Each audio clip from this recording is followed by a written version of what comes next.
Hello Animorphs fans and welcome back to the Animorphs universe. We're looking at Estrid-Corrill-Darrath. And she comes predominantly, well pretty much exclusively in this book, book 38, The Arrival. I've got a picture here on the screen. It's an illustration by Silvery Feather.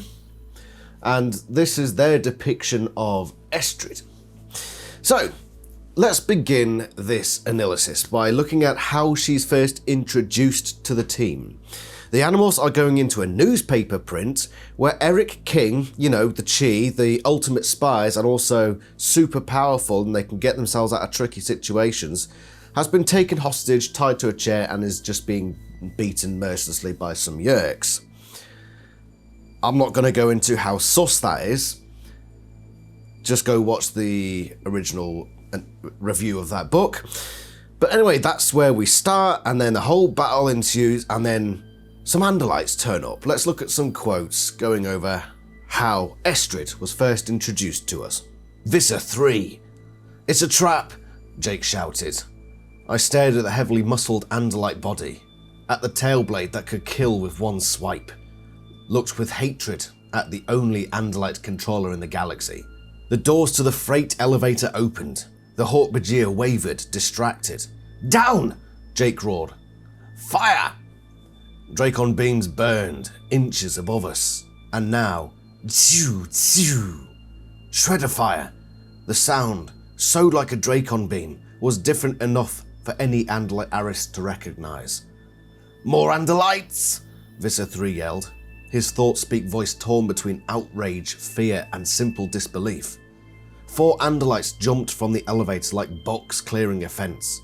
They were everywhere at once, firing, whipping their tail blades with deadly precision. They were magnificent.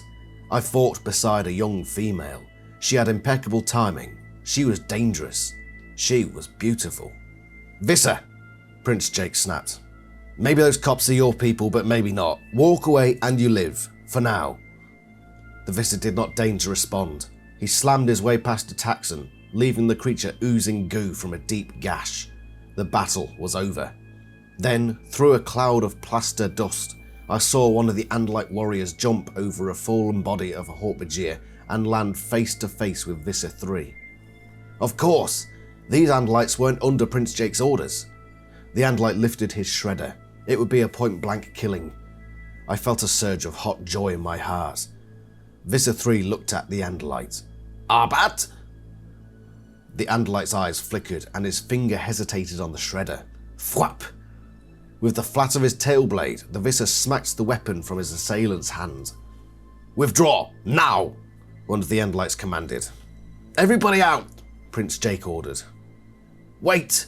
I cried as the Andalites galloped down what was left of the hall. Who are you? Where can I find you? The female turned. I am Estrid-Corrill-Darrath. Do not worry. We will find you Aximili Esgruth Ithil. So that's what happened. Visser 3 led them into a trap, and they're fighting, having a bit of a brawl, and then suddenly these 4 Andalites come storming in from an elevator. Gun shredders are blazing, and they fight back. Visser and his cronies, they back away, and then the Andalites move off as well. And Estrid introduces herself to Axe, and also demonstrates that she knows his name, which is obviously going to be a big, well, not so much a big thing actually, it's a bit strange. But she knows Axe's name and calls back to him, we will meet again, basically. She is introduced as one of these 4 newcomer Andalites that appear out of nowhere during this one mission. And disclaimer before we go on, a lot of the stuff around Estrid is part of a Unit 0 thing. Unit 0 being the name of the team. So if something's missing from this analysis, it's probably because it's going to go into that Unit 0 analysis, going over the purpose of their mission, what they're doing, what they do, and the formation of it. Okay, so just get that out of the way now. We get a couple of descriptors of Estrid. One thing we don't get is the colour of her fur. So a lot of people would associate purple with the colour of a female Andalite, mostly because of Aldria on the cover of Hawk-Bajir Chronicles, but never at any point are we told that her fur is a certain colour. So all these lights I've put on are a lie. It's Silvery Feather's got light blue here. But we do get a couple of bits describing her. Very limited, but here they are. She was beautiful. She was so beautiful. Her hands were small and graceful. And when she was done, she turned her 4 eyes on me. My heart rates accelerated. That's about as much as we get on her description. She's so beautiful. I mean, look at those eyes. Don't they just whisk you away into the land of dreams? But also she's got small hands. Like that guy out of Scary Movie. Take my strong hand. She's got them. But that's it. That's as much description as we get. Which is why sometimes animals can be a bit disappointing. But that's the length of the books. You know, when you're limited to so many pages or words, you can't often get many descriptions out. So, whatever. Leave that to fan fiction. There's probably fanfics with Estrid in it, so go read them. But I like this depiction that Silvery Feather's done, and it fits because she's got quite small hands, and she is, I assume, beautiful to an Andalite. Look at those eyes. Look at that nose. Look at that belt. But let's go into some other stuff about her. So we'll cover all the major plot points at the end, as we normally do. Let's just cover a few more miscellaneous details. Firstly, we know that since she's involved with Andalite military operations, she must have the power to morph, and of course she does. So what morphs do we know that she has? Let's look at some quotes that explain to us which morphs she does have. We escaped from the mall. It was not our most challenging escape. Estrid morphed to Kaffit Bird and flew away, but not before I had arranged for a meeting with her superior. We needed to know what was happening with the Andalite invasion force. Or, at very least, we had to warn them about the dangers of morphing humans. Like other Andalites, she seems to have acquired the Kaffit Bird, which, according to Axe in Book 18, was a shock when Visser 3 morphed the Kaffit Bird, but we also learned elsewhere in the series that it's basically a standard first morph. So, of course, Estrid has the standard first morph, which goes to show that she probably is involved in the military to some degree. Or is she? Anyway, that last part of that quote saying, we need to tell these Andalites how dangerous it is to morph humans. Why does Axe say that? Well, because Estrid morphed a human prior to this quote, and this is how it went. We heard the commotion the moment we entered the first floor. It was coming from the food court. Beanza! Beanza! Za! I heard a girl shout. Somebody get security! A woman yelled. What's going on? Someone else asked. Some girl went berserk in the food court, another person answered, eating everything in sight and yelling like a lunatic. Tobias raised an eyebrow, which answers the question of whether the Andalites have landed. We ran. Beanza! Jelly beanza! Beanza! Za! Za! We forced our way through the crowd that had gathered around the food court. A girl around Cassie's age sat crouched in front of bins of blue, green, yellow, red and black jelly beans at the Candyland store. She wore a Burger King tunic and slacks, backward. A harassed young woman was trying to persuade her to get away from the bin. So sweet, so delicious. The girl was almost weeping with joy. The taste, overwhelming. Well, this is not good, Tobias said. Your little friend Estrid? I believe that is likely. A more security guard moved toward her. Okay, let's go. Tobias hurried forward and put his hand on the guard's arm. No, wait! She's my sister. She's having a bad reaction to her medication. The greens are the best. The green are the best, Estrid said. The guard looked hard at Tobias, as if he weren't sure whether or not Tobias was telling the truth. She's on drugs? It's a seizure thing. She was dropped on her head when she was a baby. No, the blue. A blue that saturates the very soul with pleasure. Estrid looked at each of us, and then let out a horrible, ear-piercing scream. No! Beanza! Now, sis, Tobias soothed. Don't make a scene. Scene. Scene. Nah. While she was momentarily diverted by the novel sounds her mouth could make, I leaned close and whispered, It is I, Aximili. You are having a reaction to mouth pleasures. It will be fine. Come with us and be quiet. On our way to the door we used to access the mall, I saw a girl inside a doorway of Express. She was examining some artificial skins, and she was an exact replica of the girl we were half carrying, half dragging. Her long hair was red and very wavy. Her eyes were deep blue, and her face was covered with cinnamon-coloured freckles. "Hey!" a male voice shouted behind us. "What are you doing, my sister?" Tobias turned. "Holy... come on!" In order to look behind in human morph, it is necessary to turn one's head, a dizzying action on only 2 legs. I did so, and understood the cause of Tobias's alarm. A very large young man and 4 of his companions were chasing us. "She must have morphed his sister. He thinks we're abducting her." "Great," Tobias wheezed. Estrid also morphs a crow in this book, but we'll cover that quote later on when we look at Estrid's ship, because it sort of ties into that. So yeah, those are the 3 morphs we know that Estrid has. Kaffit bird, crow, and this human girl, this little ginger girl who isn't Karen, I think. And she obsesses over jelly beans, which is clearly a nod to Axe and his cinnamon buns thing. It's a bit corny, bit cheesy, but you know what? I'm here for it. It's one of the best parts of this book, honestly. Not that this book is bad. This book's amazing. But even that was one of the better bits, you know. It was good laugh, good laugh. Obsessed with jelly beans in human morph. But how did she manage to get the morph of this small girl? Unless it was a complete coincidence that she was also at the mall. Because let's face it, she's not walking around the mall looking like that. Or she's not hiding in a doorway and pulling this girl out and then pushing her back when she's done and then morphing. I doubt highly that's happening. Unless she was hiding in the bathrooms, like some creep.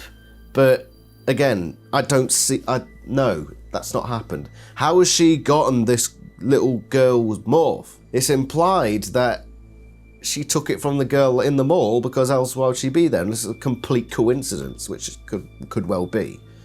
But that's a mystery that I don't think we'll ever completely solve. Maybe I'll have more of an idea when I do an analysis on the little ginger girl that Estrid morphs, which will happen at some point down the line. Remember, we're covering everything in this particular video series. Everything. You doubt it? We're covering everything. Christ, I did a video on the other Rachels the other day. That's how deep down the Animorphs rabbit hole we're going. Anyway, there's one more thing about Estrid and her morphing that we need to cover. And it doesn't really go anywhere. It just introduces us to a new term, an Andalite term.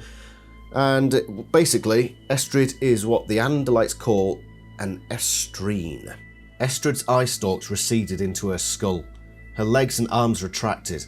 She lay on the ground, a round ball of blue and tan fur. The fur disappeared and became smooth and pink. Then, with one burst, the round ball became a human, fully clothed, in what humans would consider normal clothing. I was amazed. I had never seen such an efficient morph, and the ability to morph something other than the skin-tight bicycle shorts and t-shirts took almost supernatural powers of concentration. "You are an estrine." "Nah," I said. "My mother... she was a morph... for dancer. I learned much from her." We don't really get much else on this. You coming up, Lila? You coming up? There we go. We don't get much else on this, so when we come to do the analysis of what an estrine is, that will be an interesting video, but essentially it means Estrid, like Cassie, is able to control her morph better, like the order of it. Axe calls it efficiency. Of course, Axe would call that efficiency. But I've never known an Andalite morph to human morph, by the way, being a round ball, because the Andalite torso tends to be sort of cylindrical, and so does the human torso, in most people. I don't understand how she did that, but maybe it's part of the morph dance thing. And she also morphed fully clothed, which the Andalites can't do, at least not yet. Sort of. By the end of the series, the Animorphs are getting better at morphing clothing, but she's just immediately like, yeah, I'll morph a tuxedo, what of it? So that's an Estrine, and she's one of them, and does it do anything after that? No, but we're describing her, basically. So she's a talented morpher, and so was her mother, by the way. That's where she learnt it from. So is it a learning thing? I imagine it's a learning thing, but we'll get onto that when we cover Estrine in the Estrine AniLysis. Wonderful.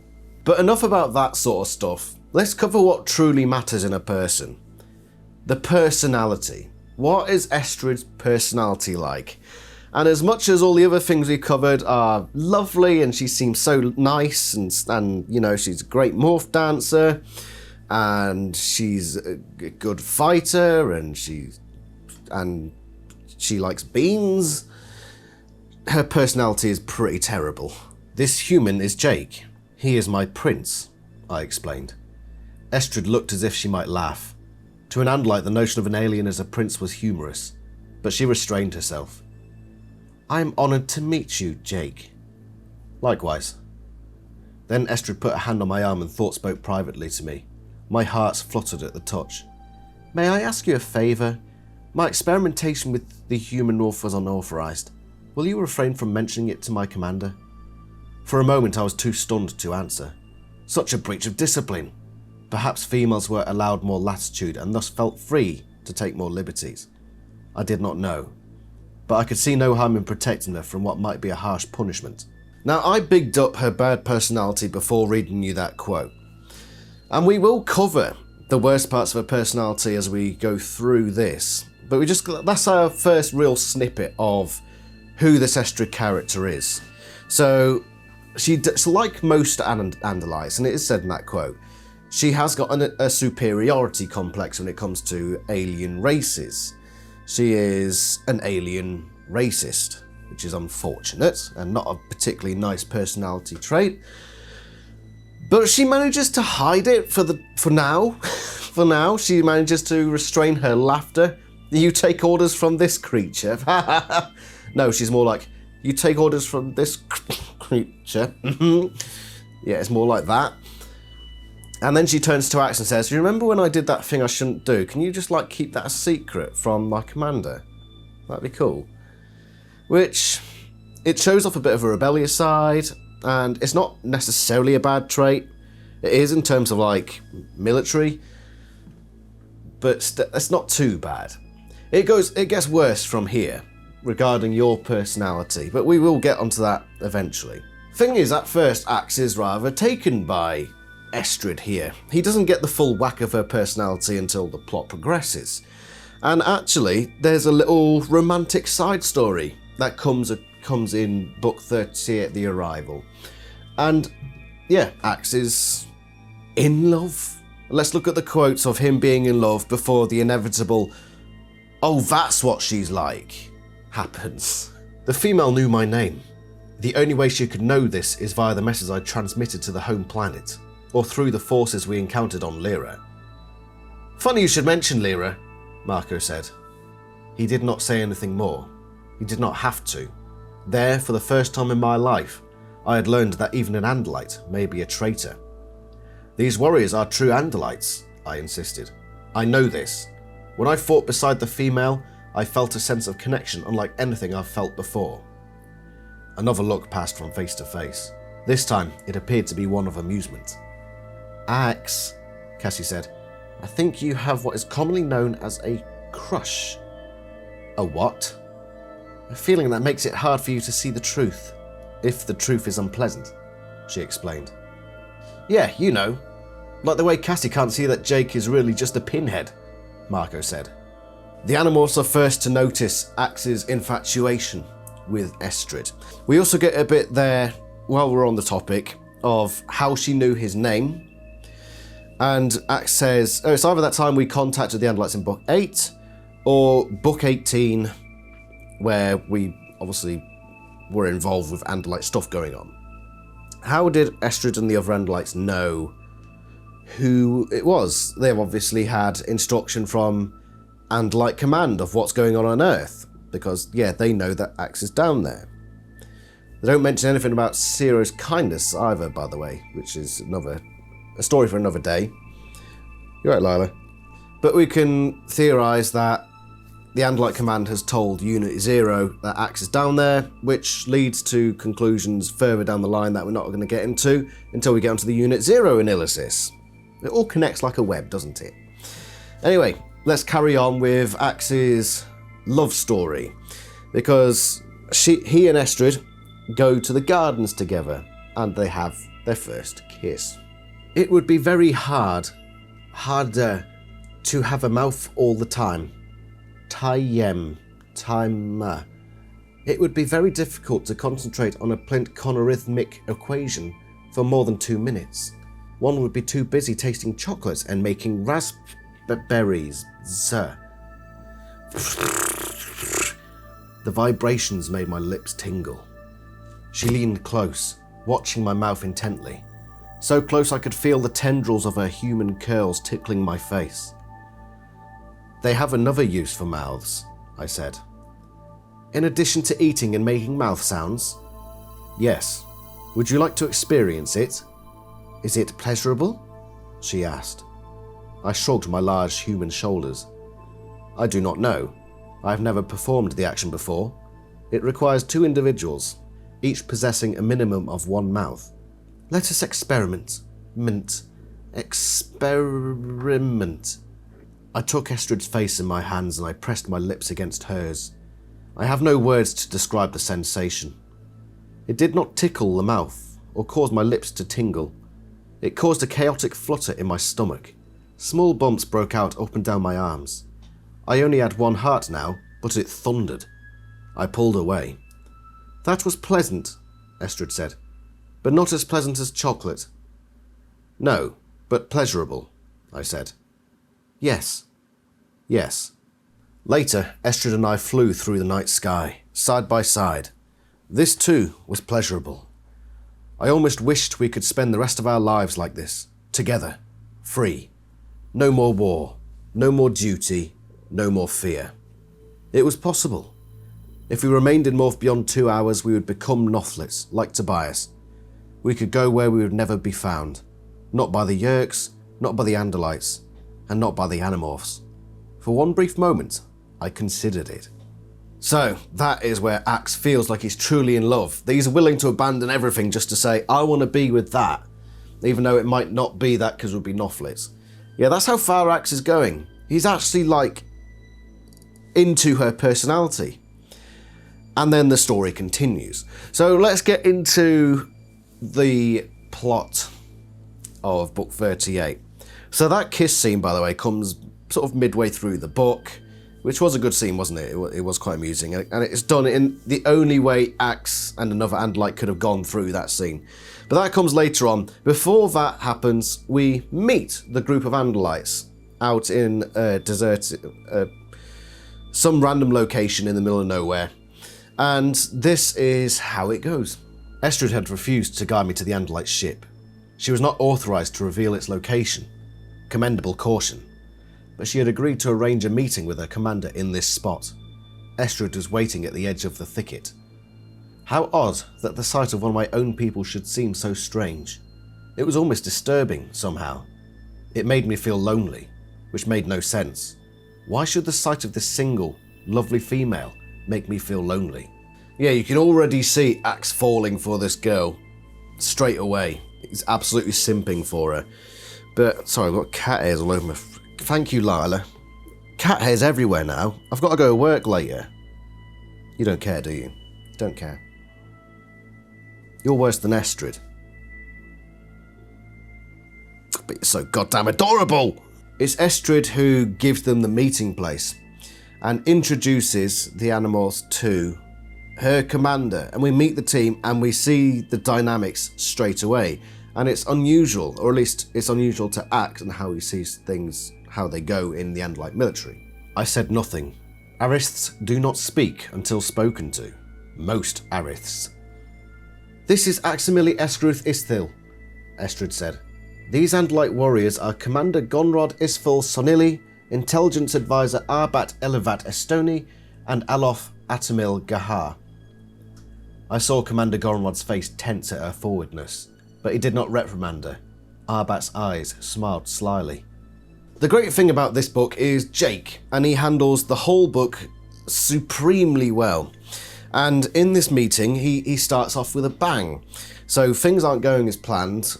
Commander Gonrod is basically saying, "You'll take orders from me." Jake says no, turns away. And this is the point that it's fun what happens here. So even though Axe is falling in love with Estrid here, he isn't afraid to threaten her. "Unfortunately, Commander Gonrod, I'm being prevented from using my weapon," Arbat answered. "I believe Aloth is similarly situated." Aloth had apparently not noticed. Now he looked down in horror. A pit viper wound itself around his right foreleg. Cassie, of course. And a cobra reared up just between Arbat's legs. Marco. Estrid took a step forward and reached for her own shredder. Thwap! I brought my tailblade to a quivering halt millimeters from her throat. Her eyes blazed in anger. "Andalites are very fast," Prince Jake said. "Those snakes are faster. One move from your boys, and they will die." We see her eyes blaze with anger here as if she's been betrayed, which, not really. But it just gives us a hint of who she is, just a little hint. But that's what happens there. And then things do calm down because Jake has the upper hand and the Andalites are like, "Okay, fine, we shall compromise somewhat." And we're introduced more to the team and we finally figure out what Estrid's purported position, her role is amongst this group. "What about Estrid?" Prince Jake asked. Gonrod looked slightly embarrassed. "Female arists are a new addition to the military. She was assigned to this mission by accident." Estrid's four eyes stared at blank space, blinked rapidly, a sign of embarrassment. I felt sorry for her. "In other words, she's a rookie," Jake said. Estrid lifted her head. "I have trained hard," she replied in a steely tone. "Make no mistake, I intend to carry my weight." And this is where the fun begins. So we learn here for certain that she is an aristh, and that female arists have just been introduced to the military. This is the part in any modern take, any modern production. It would turn out that she was this amazing badass who everyone loved, everyone admired and aspired to be, and who could beat everyone to within an inch of their life if she felt bothered to do so. But not anymore, not back in the 90s. No, it doesn't quite go that way. So, yeah, we're just introducing females to the military. Let's see how that goes. Gonrod says that she's in there completely by accident, which turns out isn't quite the case. That's what he thinks happened. He doesn't know why she's even there. And yet he can't reprimand her for some reason. Then she gets into a fight with Axe. It's a play fight. It's not a genuine fight. It's more just she wants to show off her skills. So she and Axe have a bit of a fight. Let's look at the fight and embrace it for what it is. I reeled as the force of her small female tailblade caught the side of my neck, knocking me off balance. While I struggled to keep my footing, a second blow caught me behind the back legs, causing my knees to buckle. My rear end fell to the ground and pinned my tail beneath me. Flap! A third blow sent my fore end sprawling. I tried to break my fall with my hands, but antler arms are not as strong as human arms. I fell, my chin scraping the grass. Estrid placed her front left hoof on my throat. "Any questions?" "Very impressive," I conceded. It was a classic and beautifully executed Haldwurra, Old Andalite for victory in 3 swipes. She removed her hoof and reached down to assist me. I took her hand, sprang to my feet, pulled her arm behind her back and lifted my tailblade just in time to block her defensive swipe. There was a loud clatter as our blades clashed. I raised her arm and disengaged my tail, sprang backward. I pulled my head back. Her tailblade, turned to present the dull edge, missed my throat by centimeters. "Axe?" Prince Jake's voice was full of genuine alarm. "Please do not interfere," I said abruptly. I swung my tail hard, not as hard as I could. She drew back her head just as I expected, allowing my tail to double back with even more momentum and speed. As it neared her head, I turned it so that the flat side caught her. The blow caught her off guard. She tumbled to the ground. rolled and sprang up nimbly again. She was not going to be easily defeated. "You have a good swing," she said, "but mine is better." Thwap, thwap. She was right.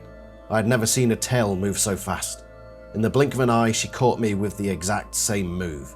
This time I fell and rolled, sprang up, not as nimbly. We sprang apart, both of us breathing hard. She lowered her head and raced straight at me. I leapt out of the way and she sideswiped me. I was knocked at an angle. It took me a moment to recover and to remember something I had been taught on the first day of my training. Estrid bucked forward, preparing to pivot on her front legs and deliver another tail blow. I pivoted too, turning out of the way. She missed me, overshot. The weight and momentum of her tail sent her tumbling forward. She rolled over her head and neck and landed on her back with a cry of pain. Arbat ran forward. "Estrid!" She lay still for a moment. Then she began to laugh. "You beat me with the simplest move in the lexicon." "Sometimes the simplest solutions are the most effective," I replied. If she had been a male, I'd have begun to boast, but it seemed less than gracious to boast about beating a female, even one who was very, very good. Wasn't that entertaining? It was more blade fight than we ever got between Axe and Visser 3, which is unfortunate, but at least we did get a tail blade fight somewhere in this series. We do get a couple more, but this is probably the best, most detailed one. And yeah, probably in modern times, any depiction of this scene would have Estrid winning. But no, Axe, puts up with it for a while, but then his experience shows through. So it seems to me that Estrid has all the technical know-how, like she's been through all the training, but she's got no actual experience. And actual experience does count for a lot. It counts for a lot in basically anything. Actual real-world experience. And that's why I think Axe was able at the end to just say, "Sod it, I'm finishing this." And Estrid loses that little fight. She pulls off a howled whirrer and does all these fun tricks and all that. And the fact that Axe has to say, basically, sometimes you just got to do the simple things. It basically comes across as Estrid showboating, saying, "Oh, look at all these things I can do. Look how graceful and technical I can be." And I think that is another insight into her personality. She's a showboater, but she hasn't got the necessary experience to back it up, as we saw in this tailblade fight. So yeah, she is good at tailblade fighting, so don't let that be taken away from her. She's also very good at morphing, so she has the basic building blocks, surely, of a good warrior. Maybe that's why she is a female aristh, or so we're told at this point. But alas, she is inexperienced, naive, cocky, and a little bit silly. And so, it's all for naught. Anyway, what happens after this particular exchange? They part ways, the AniLysis and the Animorphs, and the Animorphs go back to Cassie's barn and fake a split. Because the AniLysis basically say in there, "We're not coming, the main fleet isn't coming, we're the only force coming down, and we're just here to assassinate Visser 3. The rest of the AniLysis force, ain't coming. At least not anytime soon." So the Animorphs, under Jake's leadership, have forged a plan to effectively use Axe as a spy to see what's going on with these AniLysis. And in order to do that, they fake their own split. And part of that is Jake saying to Axe, "Go be with the AniLysis. I can't hold you to your oath anymore." And it turns out that Estrid has been spying on the Animorphs, proceeding to put into place their spy mission. Spyception, everyone. "I can't hold you to your oath. The others are right. It's over. Go on. Do what you have to do. And if you can, go home." Prince Jake squeezed my hand tightly, forgetting that AniLysis hands are not as strong as human hands. I knew it was an expression of affection. I tried to return the pressure. Prince Jake straightened his shoulders and lifted his chin. "Goodbye," he said, "and thank you for everything." He walked slowly from the barn. His silhouette disappeared into the bright glare of the morning sun. I stood alone, remembering. It was peaceful for the first time in a long time. No arguments or debates. Quite pleasant, really. Estrid, I said finally, if you are going to acquire earth morphs, you must learn how to use them. Rabbits do not commonly chase large four-footed creatures like myself across a field and then into a barn full of shouting humans. Under the bottom slat of the stall gate, the small brown rabbit appeared.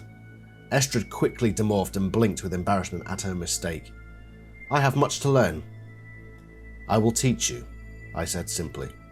Her 4 eyes looked at me and shone. You will be happier with your own kind. Yeah, I forgot to mention that she also morphed a rabbit. What of it?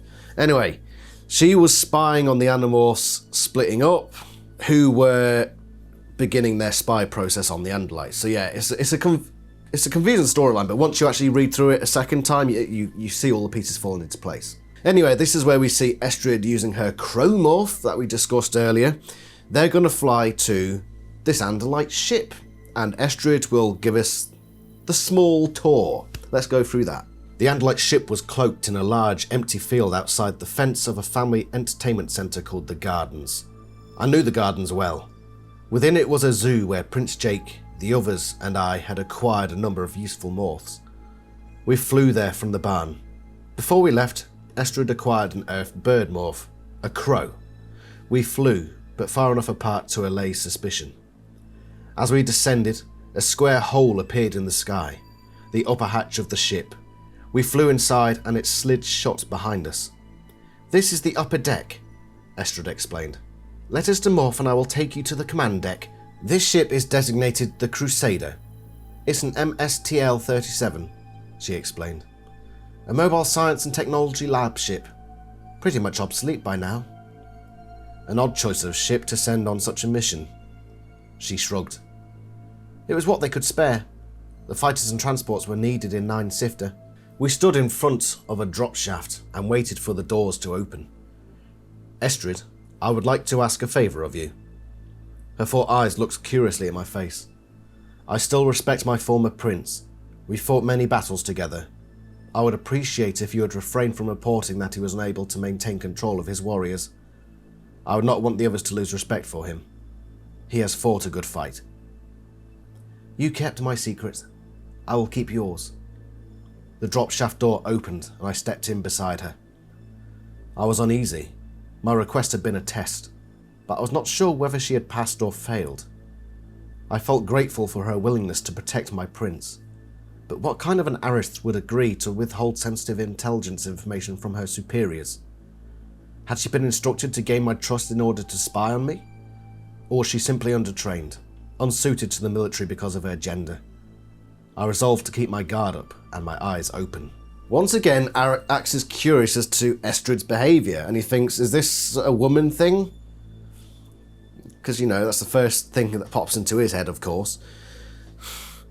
And, yeah, that suspicion continues, and we see more of that as he's on his first journey into the ship, and he speaks to Aloth, who's one of the other AniLysis, and asks about her.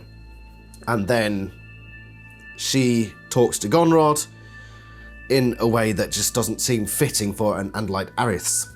It's always hard to say that word. But anyway, here are the quotes regarding those points. It seemed very strange that the War Council would send an aging professor of technological history to direct an assassination. But then, the military had obviously undergone many changes since I left the home planet. Female ariths, have they worked out well? Aloth snorted again. I kept waiting for Estrid to find some way of making herself useful. Does she have no duties? Aloth shrugged. None that seemed necessary. Gonrod and I both tried to make a detour and drop her at a base, but Arbat was adamant that she remain on board. Why?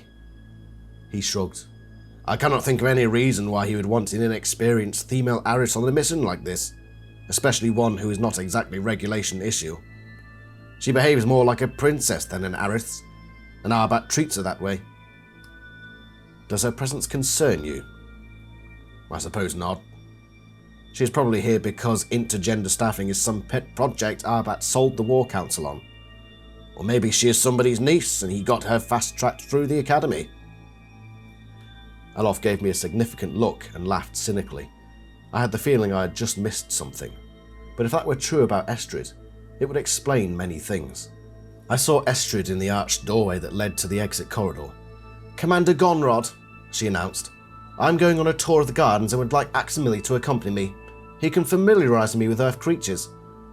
I drew in my breath. I had never heard an aristh announce his plans and desires to a superior officer. Typically, he waited for orders.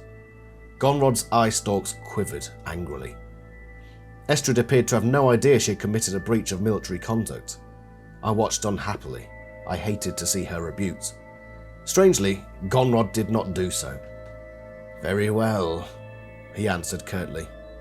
"Come, Aximili," she said happily. Estrid was beautiful. She was a well-trained fighter, but she was no soldier. Who was she?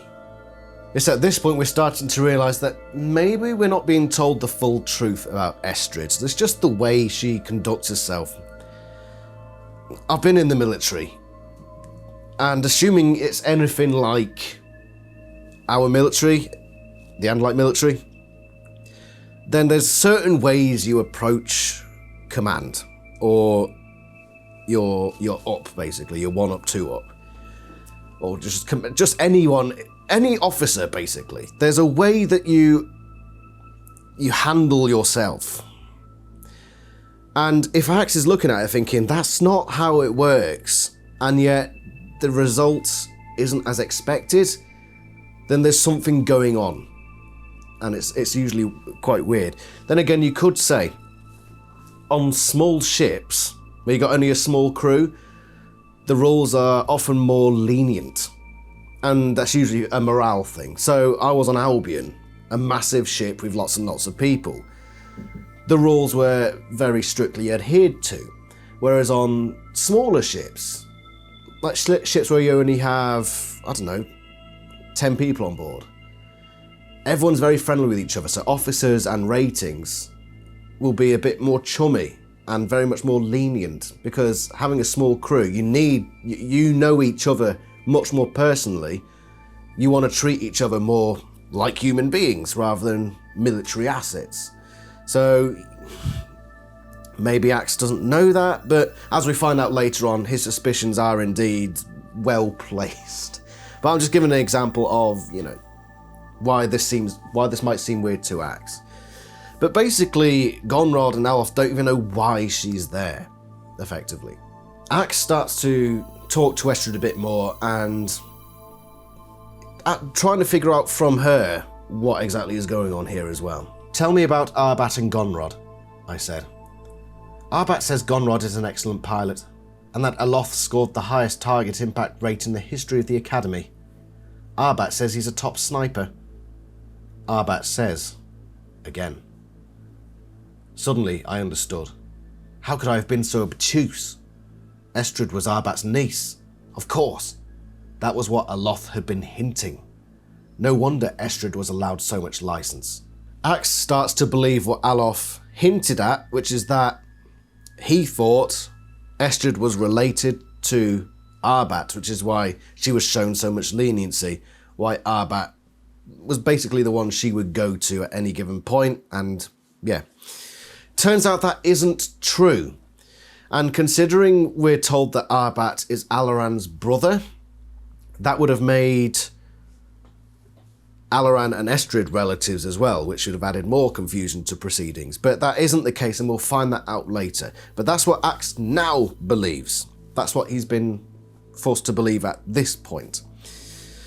We move on now, and we get the Great Deception Part 2. So Axe wants to see the Animorphs one last time before they go back to AniLysis space, essentially, or go through with their mission.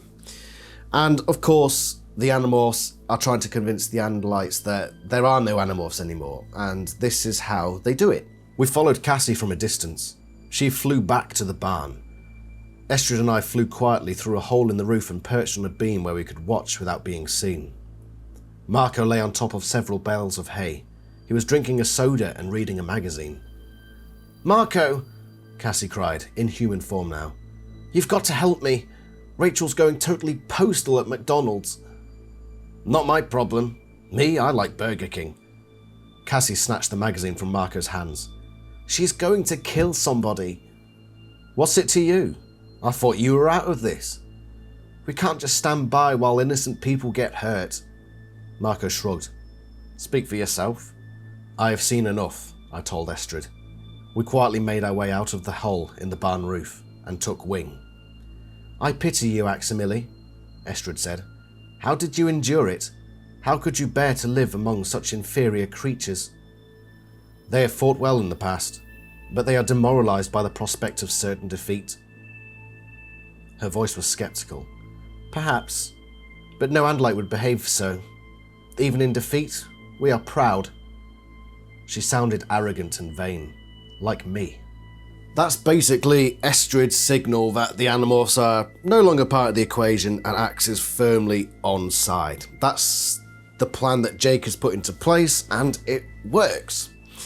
And of course, Estrid gives it the whole, "Oh, I can't believe you spent time with these inferior creatures. How could you endure such a terrible torment?" Yeah. And Axe is starting to look at her now thinking, actually, I mean, you got a sweet ass, but that's about it. Yeah, that's where Axe is at now. And it gets worse. But he goes back to the ship after he and Estrid go to the community centre, which is where they plan to attack Visser 3. They believe Visser 3 is going to be at this community centre, which we've done an analysis of before. They're going to assassinate him there. But Axe's suspicions are raised further, and he actually tries to get into the ship's computer to find out more information. He gets stopped by Aloth. Estrid and I drew a simple map of the community centre. Then Gonrod ordered us to get a good night's rest. We would attack the next morning. I thought about Estrid, her grace, her intelligence, how much I enjoyed watching her in bird morph, how much I enjoyed kissing her in human morph. I smiled, remembering her delight over the M&Ms. Then my breath caught in my chest. I had missed something important, probably because of my feelings for her. It would be very difficult to concentrate on a Plint-Connorhythmic equation for more than 2 minutes. Plint-Connorhythmic physics, cutting-edge biochemical engineering. Even Andalite intellectuals do not attempt to learn its elegant but complex formulae and postulates. They say that no one really understands it. It requires thinking coherently in n dimensions. It is the plaything of geniuses. Why would Estrid be concentrating on a Plint-Connorhythmic equation? Gonrod told me to touch nothing. Nonetheless, I approached the access unit on the main console.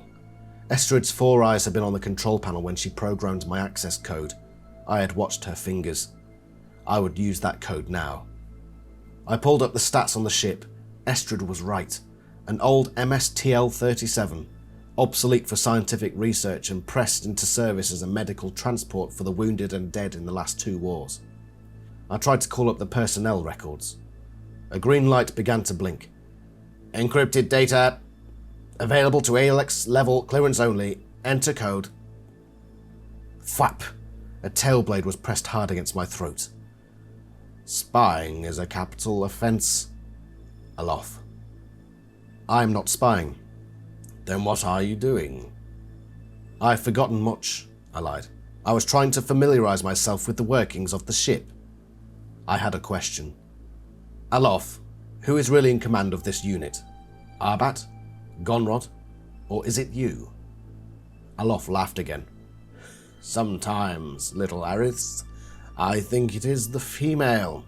Now the suspicions are really raised for Axe. He thinks, why is she thinking of this Plint-Connorhyth, some weird Andalite arithmetic? Why is she thinking about this type of physics? If she's just an aristh, why is she bringing that up? At first he thinks, oh, it might just be like a turn of phrase, like the humans do sometimes. But his suspicions are still there. It's the plaything of geniuses, he says. And there's a reason why he would be suspicious about that. She let her guard down, basically, when she mentioned Plint-Connorhythmic equations. But anyway, he approaches Aloth and says, who's actually in charge here? And even he's just like, I don't freaking know. Might as well be the female. So, yeah, we're quickly finding out what an absolute farce this mission is. Something's really not right. And then things get even worse. They attack the community centre, hoping to assassinate Visser 3. Things don't go as planned. And, yeah, it truly goes off the rails. Alof handed me a shredder and began carefully checking his own with the slow, practiced ease of a person who had done this many times before. What about me? Estrid said. I've decided you will stay on the ship, Arbat said. That is to say, Commander Gonrod decided, he amended. I refuse, she protested hotly. Gonrod whirled on her. You refuse an order from your commanding officer, he thundered. But I... Silence! You will do as you are ordered! There was a stunned pause. It was Arbat who had exploded. Estrid recoiled slightly, trembled, but obeyed. There is a first, Alof said. The girl actually listening to someone. I watched Estrid carefully. She was listening to some private thought speak from Arbat. She was angry. And something else. Scared? The other 4 Andalites then go into the community centre to assassinate Visser 3, and it goes awry, and we lose Alof, and the team then decide, okay, we need to take further action, basically now. I retreated. Ran with my brain replaying it again and again. Arbat had shot Aloth. Out. Into the air of Earth. I have you, Estrid called tersely from the ship. Keep going. Just ahead of you. The cloaked ship shimmered and appeared, hovering above the playground. 2 children and their parents would have a story to tell that no one would believe. Get us out of here, Arbat yelled. The ship powered up and away. The Ariths will lead us in, Arbat told Gonrod. Tonight. Gonrod did not argue. Estrid remained impassive. She took neither side, but of course, in practical effect, that made her Arbat's ally.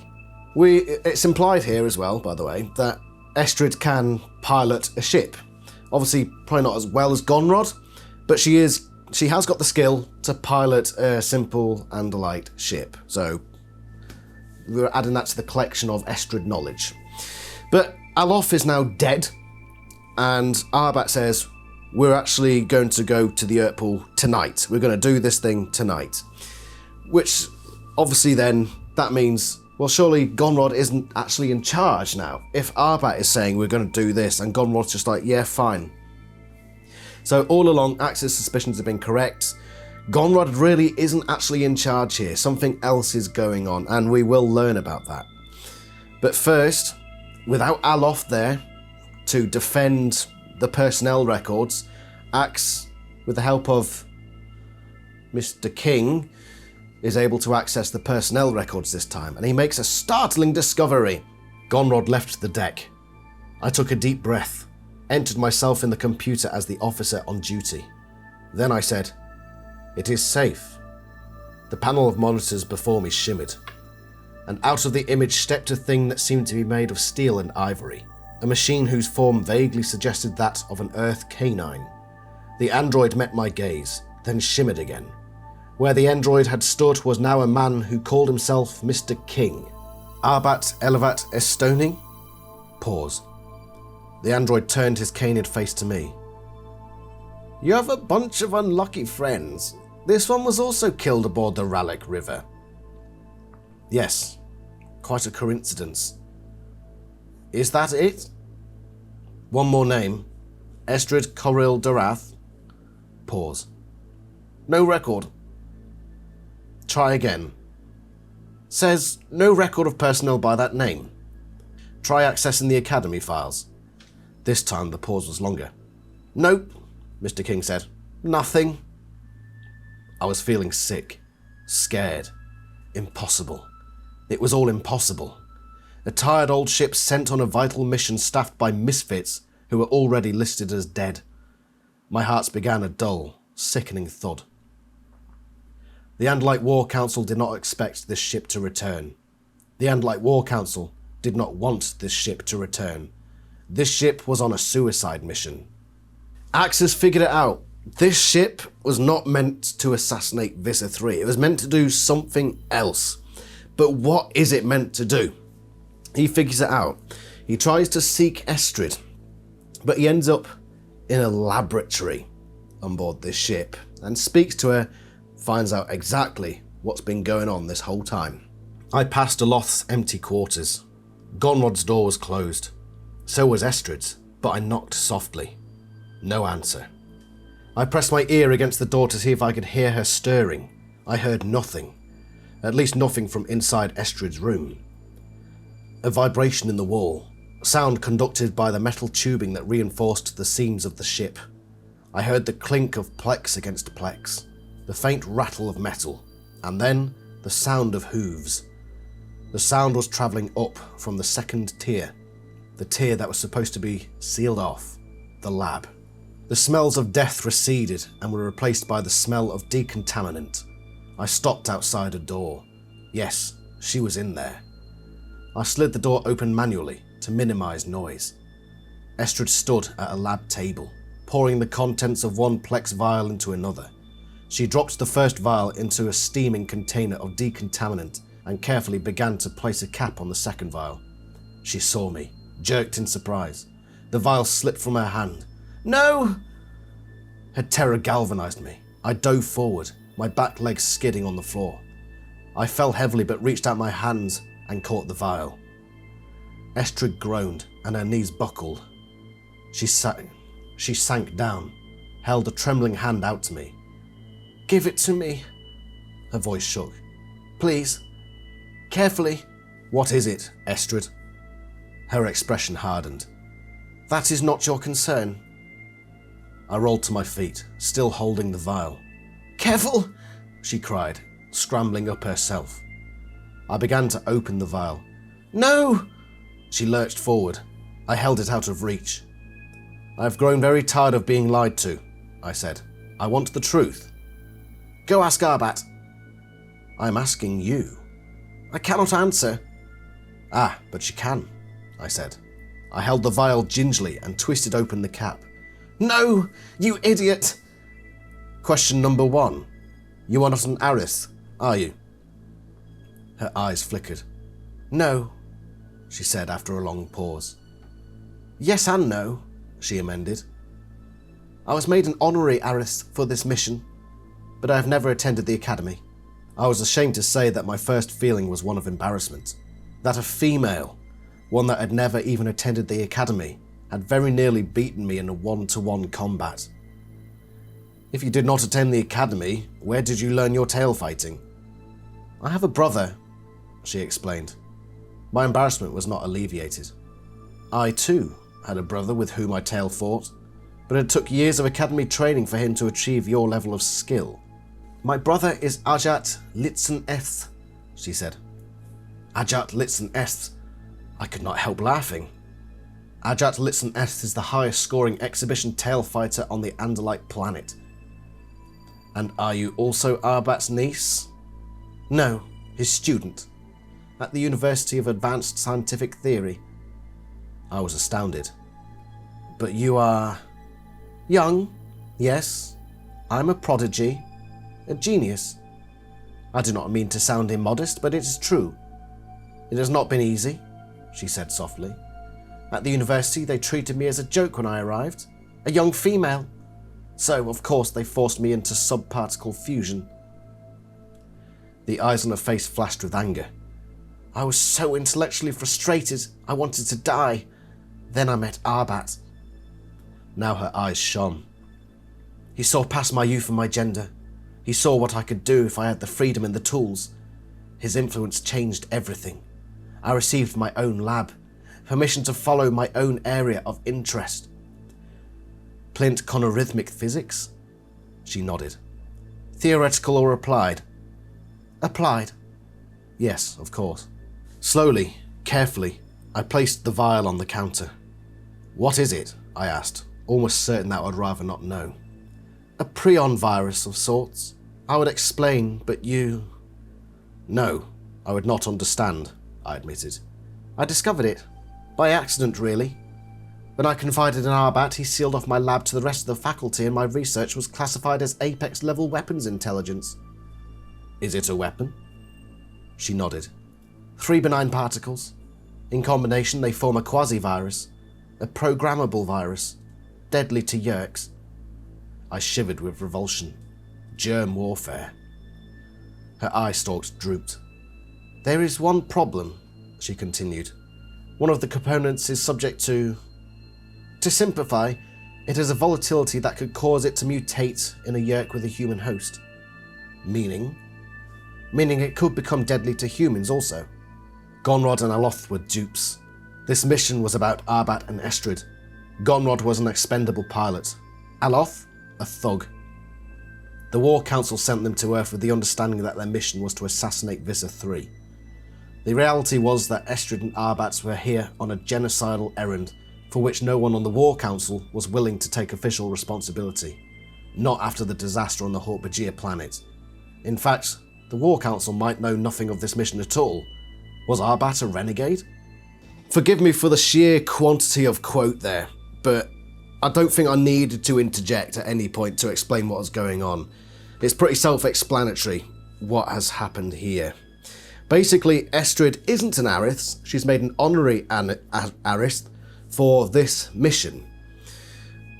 Arbat was a professor at an Andalite university, and she was a student of his. And she managed to somehow make this weapon, this virus. He sealed it off before anything could happen with it. And it was deemed by the intelligence agencies and whatever that this is a weapon that could be used against the Yeerks. And obviously the Andalites aren't averse to using such weaponry. And so they say to Arbat, right, we'll make you a deal.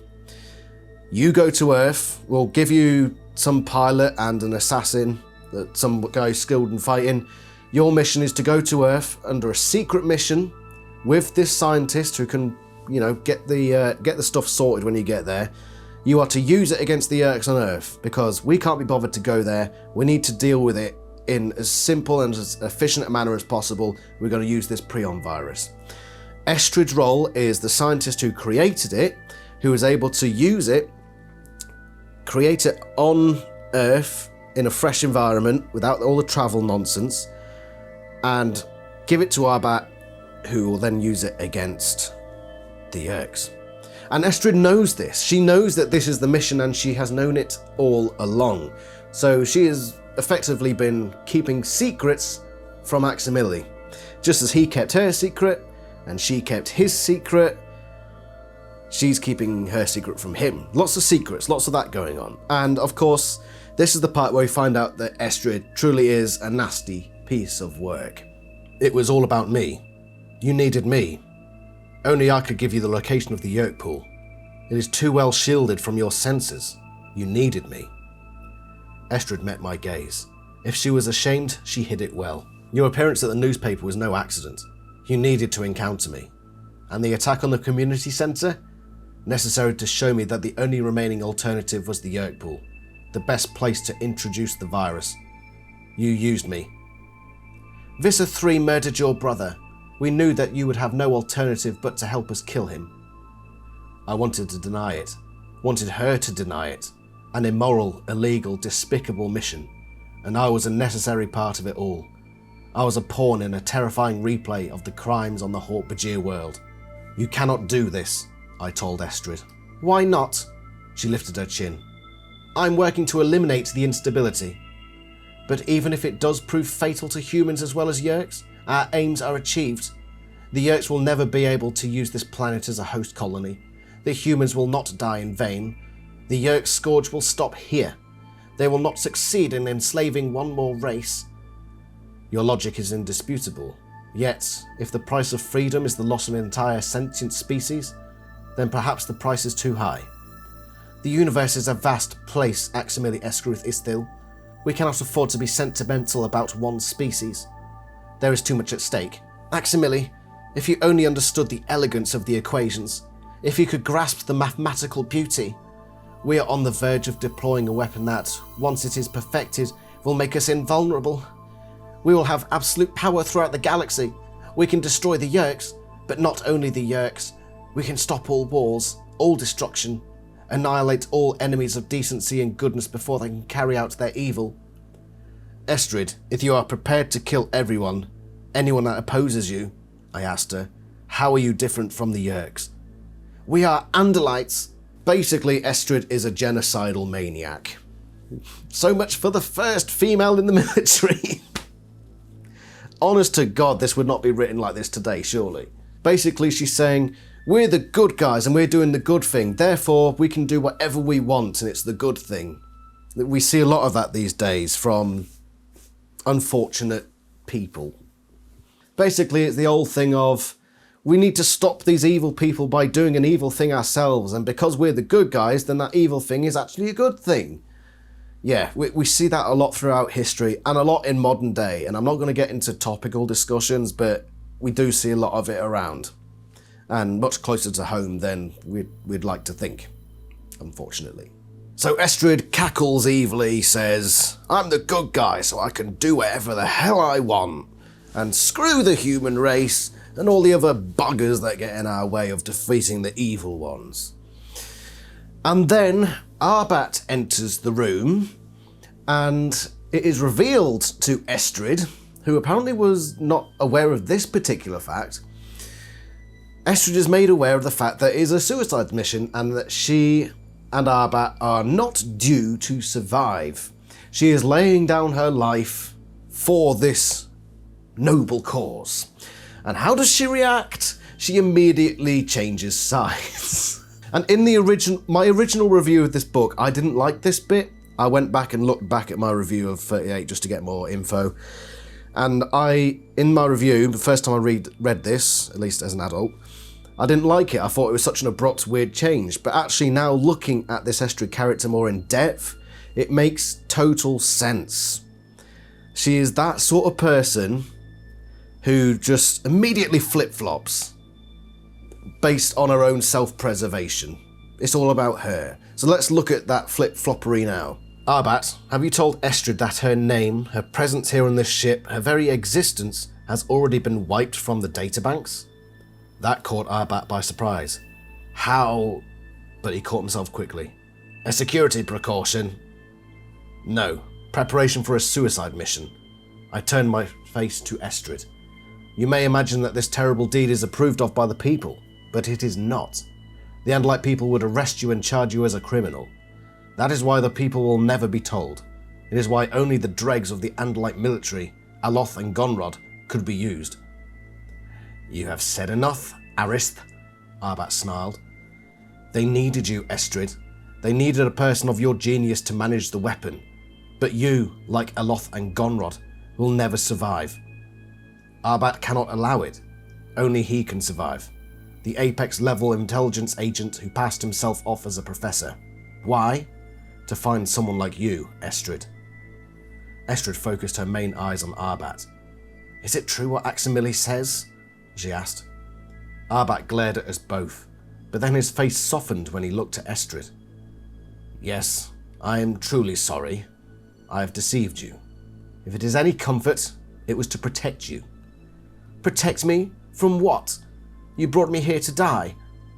To protect you from history's judgment, he said, his voice thick with emotion. The people must be led by the few who are willing to make the very hard choices. The people are happy in their ignorance, but we in the apex level cannot allow ourselves to be sentimental. He pressed a button. A control panel slid from the wall. Arbat quickly programmed it. Bright green streaks shot from floor to ceiling, creating bars, a laser cage around the two of us. Arbat took the vial from the counter. I am sorry. You will die, Estrid, but not in vain. I am sorry, Aximili. It is not your fault. It is. I betrayed you, and your human friends. I have been a fool, a criminal fool. Arbat convinced me that the humans were not worth the loss of more galactic life, unwilling to carry their weight in the fight for freedom, eager to give up. She took my hands. I did not tell Arbat about your friends, but I did not have to. He was in the barn too, in a bird morph. Yes, I know. I answered. Her stalk eyes whipped around in amazement. You knew? I nodded. We all knew, or at least suspected. Marco walked calmly into view. Hey, Axeman, you're looking slightly trapped. Estrid looked at me, half amazed, half angry. It was all a deception. You misled us. You lied to your own people. I shook my head. No. I have learned something, Estrid. These are my people. Anyone who believes in freedom, anyone who resists tyranny, anyone who pursues peace is my people. Andalite, Hawk-Bajir, or human. Firstly, there's a couple of bits that seem to be wrong with that first quote. For example, Arbat was meant to die too, because he was noted, on the personnel records, he was noted as being killed on the Ralik River. And then in that first quote, I think Axe, from what I remember, it's Axe telling her Arbat's the only one to survive. He then says that Arbat wasn't a professor, which we were never told. So part of me thinks either that's just written wrong, or Axe is deliberately telling her misinformation, as we would call it these days. Oh no, it would be disinformation, wouldn't it? Axe is spreading disinformation, like the baddie, but in a good way this time, apparently. But yeah, he's telling her these little lies just to convince her more. And then she gives it the whole, oh, I'm sorry, Aximili, I'm sorry, I'll work for you now, I'll work for you. He doesn't buy it. He doesn't. Thing is, they still... So the Animals release Axe and Estrid, of course. And even though she's been a total genocidal maniac, and it's very clear that she's trying to manipulate Axe into accepting her so that she can survive, it's a self-preservation thing, they take Estrid along to the yurt pool anyway. And then she just goes to reveal how crazy she truly is. So let's go over the scenes in the yurt pool regarding Estrid, okay? We ran down the stairs, level after level. Tiger pads and bear paws and Andalite hooves all rushing, tripping, rushing again. As we descended, the sounds of the yurt pool, the screams, the cries, the rumble of equipment became loud enough for Andalite senses to hear. Estrid said, Aximili, I'm afraid. So am I. I yanked Estrid around behind a large wooden crate, pulled her down, dragged her after me as I crawled into the space between the crate and the side of the human controller's cafeteria. Estrid, demorph. They will kill us. She was frightened. We have to stop Arbat and we need firepower, I said. Why? To save these filthy yerks? Look what they do. Look at what they are. They're going to do that to us, Aximili. They will drag us down that pier. They will force us. No! Kill them all! Estrid, you said that the virus may mutate. You said it might affect humans as well. Might. Maybe. But maybe I fixed it. Maybe the last adjustments eliminated the random flux. I do not care. They are not our people. I'm not going to let the filthy slugs do that to me. I was half demorphed. Stay here, I said. Stay low. Do not move. Do not leave me. Estrid, you are beautiful. You are brilliant. But I really do not think I like you very much. So as soon as her life's in danger again, she flips once more. Oh, screw it. Let's just kill them all. I'm scared. She is an utter coward. Utterly. As soon as she's in danger, it's like, oh, I'm going to switch sides again. I'm going to do the thing. I'm going to do what Arbat wants to do. Axe basically just says, shut up and stay there. But she is like the ultimate flip-flopper. You know, whenever something happens, she'll change her mind. And it's all down to self-preservation. But then, of course, she saves the day with a Deus Ex Machina in true Animorphs fashion, which, looking back now, just seems very misplaced and forced. Let's look at that. The beam passed so close to me that I felt it singe my eye stalks. The beam hit Arbat's human hand. The hand and the vial it held sizzled and burned and disappeared in a wisp of smoke. I turned one stalk eye back to see Estrid. She lowered the Dracon beam. Good shot, I said. Yes, I suppose it was. Blood pumped from Arbat's stump. It didn't matter. Arbat had only to demorph to end the pain of the wound. It is all over, Arbat. Now what? Estrid asked me. She nodded toward the shore where part of the force besieging my friends peeled off to come roaring after us. Now we die, I said. but we die as honourable Andalite warriors. Do not let them take me alive, Estrid said to me, even if you do not approve of me, Aximili. And then the yerk pool just to our left began to boil. There was a red circle, 50 feet in diameter, projected on the roiling liquid, and everything within that circle was boiling, steaming, hissing. I stared, transfixed. Estrid, always the physicist, saw what I had missed. No, up! Up there! I raised my main eyes to the domed roof of the yerk pool. There, at the highest point, a hole. Stars. I saw stars. The red beam stopped suddenly. The wide-angle shredder beam on the Rallick River must have taken 5 minutes to slowly burn its way through the earthen dome. It can't be done, I whispered, not daring to hope. Through the hole, into the yerk pool flew the old ship, the tired, out-of-date relic named the Rallick River. So they all escape on the ship that was named the Rallick River all along. Why it was called Crusader, I don't know. We'll look at an AniLysis another day on that, but we're talking only about Estrid. So yeah, it turns out she was lying to Axe this whole time. She had genocidal intentions, germ warfare, all that horrible, nasty stuff. Like, genuinely terrible stuff. And then, as soon as it looks like she's going to die as well, she flips sides and says, I'm with you now, Axe, I'm with you. Goes down to the yerk pool. As soon as it looks like she's going to die in there, she decides to flip back and say, actually, no, let Arbat do the thing. Let him kill everyone here. I just don't want to die myself. And then suddenly she changes again and shoots the hand off the person she was loyal to this whole time. She is the ultimate coward, the ultimate backstabber. And when I first read this book, I never actually thought of her as a villain. But she is. She is a villain who, for whatever reason, Kim Morris at the end thought, oh, we'll give her a nice ending, where Axe says they'll die as honourable Andalites, and she shoots the bad guy's hand off, saving everyone. It's thoroughly undeserved. She's awful. You are awful. But of course, she survives. Gonrod survives as well, and they go on the ship, and they're going to want to go back to Andalite space. And Axe won't go with her. Why won't she stay? Well, that's sort of explained as well. Let's just look at the final quote. Rachel and Cassie went to the mall to buy Estrid a cinnamon bun. I gave it to her as a going away present. Told her to enjoy it on the long trip home to Andalite space. Is this as delicious as the jelly beans? Estrid asked, holding the warm paper box. Even more, I said. And this is why you care for these humans? I thought of the human host who had made a shield of their bodies to protect my friends. Thought of the many, many uncountable times Prince Jake or Rachel or Cassie or Marco or Tobias had risked death to help me. Yes, I said. That is why I like humans. It is all about the cinnamon buns. Aximili, come home with me. Together, the two of us and Gonrod, we can make the people realise the truth. I shook my head. My fight is here, I said. Is it because you still do not like me? She tried for a light-hearted tone. I nodded. I still do not like you, I said. I left the ship, walked away from my chance to be home again. I rejoined my friends. The Rallick River took off.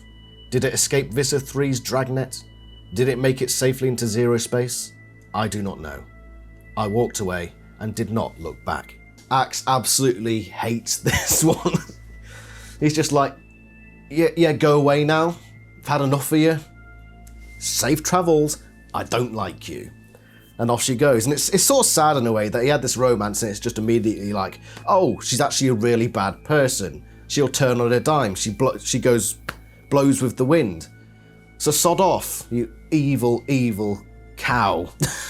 We do hear about Estrid a couple more times in later books, but only one time do I feel it's relevant to bring up. And it comes from book 46, I believe. And it's a strange one. In spite of my admiration and yes, affection for humans, I have always hoped my future would be on the home planet, with my parents, perhaps even Estrid-Corrill-Darrath and a family of my own. Now with that, we've just got to remember who the deception was written by. The same person who wrote book 37. So, the fact that Axe absolutely hates this person And yet in book 46, The Deception, he's thinking, I want to have a family with that person. Nah, that's just, what's her name? Donna. Elise Smith, Elise Donna. The name changed. Yeah. I mean, she wrote book 37, so it's clear that she didn't have a grip on the characters as much as it would have been good. But yeah, I wouldn't take that as canon. I think that's just, you know, bad research on Elise Smith's part. I don't think Axe would ever want to settle down with Estrid, because above everything else, she's also an alien racist, as we saw in that last quote from this book, The Arrival, where all she's gone through, she basically says, it's the reason you like humans because of the food that they make. It's like, oh my God, what is wrong with you? You're terrible, and Axe knows that. Go back to Twitter. Anyway, I'm going to have a clothes change because I have to go to work, and when I come back in different clothes, slightly different clothes probably, because I'll probably do the rest of this video after work, so same day, same shirt, I don't know, I'll probably have my waistcoat on, probably, and a tie, but whatever. I'll be back in a little bit. Well, for you it'll be instant. Stop rambling, Adam, come on. To just finalise, to summarise this character, okay? So, clothes change in 3, 2, 1, I'm back from work. Oh, hello again. Back to talking about Estrid. So I asked the people on the Animals Discord what they thought of Estrid, and the opinions I saw were she was a bit underutilised. She would have been quite interesting if we'd have seen more of her. And that's sort of the feeling I had towards her when I first did my reread and did my reviews. But looking at her in depth, her awful side really pops out at you. She is pretty terrible. She manipulated Axe from the start. She knew that he was fighting with the Animorphs and he considered one of the humans his prince. And yet in the back of her mind she knew my plan could potentially kill his team. So yeah, what a cow. All the while she talked down at the humans and saw them as inferior and a race that, you know, she would happily see wasted than see herself be killed. She was remarkably all about self-preservation, so whenever, you know, things looked bleak, she would swap sides. She is particularly bad, and it's no surprise to me that Axe basically just says, just go, just get out my face, just go. They let Arbat die. And who's worse, Arbat or Estrid? Because they both knew what they were doing. They both had the same end goal. But Arbat was more willing to stick to his principles. When things were looking bad, he'd still say, right, that's my goal. That's what I think is a good thing. I'm going to go ahead and do it. Whether it kills me or not. Soon as she thinks she's in danger, oh, actually, I'm going to change my mind. Principles be damned. Yeah, so actually I think she's worse than Arbat. Which is saying something. The Animorphs let him die. Part of me thinks that this is because she's a female and, you know, I wish we did live in a more equal world. And I think we are making progress in that direction. But if we were to live in a more equal world, you know, the consequences should not differ depending on whether you're a bloke or a bird. That's, you know, that's what true equality is. And then of course you got to consider the messaging here of this is the first female aristh, or one of the first female arisths, one of the first we see. And it turns out she's a complete manipulative cow who is willing to backstab anybody at the first sight of danger. It's certainly not pro-feminist, put it that way. But in the end, it's Animorphs, and one of the things that Animorphs does is shine a light on reality. That things aren't always freaking Disney princess and wonderfulness. War is terrible, and oftentimes people are terrible. People who you wouldn't think would be terrible turn out to be pretty terrible. And so this fits. And I actually look back kinda on this book. I gave this book a 10 out of 10. And I'm still, after researching Estrid, thinking, actually, it's even better than I thought it was. based on how they handle this character. Apart from the end, where she's just sort of given a deus ex machina, which is, yeah, not great. It's probably one of the worst parts of this book. But I like the character Estrid. She's one of those characters who you'd love to hate, personally. But we didn't see her again, and that was that. And anyway, talking about the whole the feminism thing, we got a much better female role model in Aldria already. So, yeah. But we've got Aldria. That's good. I like Aldria. Aldria's great. She's hard as nails. I like Aldria. And she does a much better job of representing female Andalites than you ghastly creature. Begone. It's time to move on now. The next AniLysis will be on Frank's Safariland and Putt-Putt Golf. That's going to be fun, isn't it? I've already started my research for that one. Should be a blast, and I hope to see you for that one. Thank you very much for watching, and I shall see you next time. Ta-ra from somewhere in the Animorphs universe.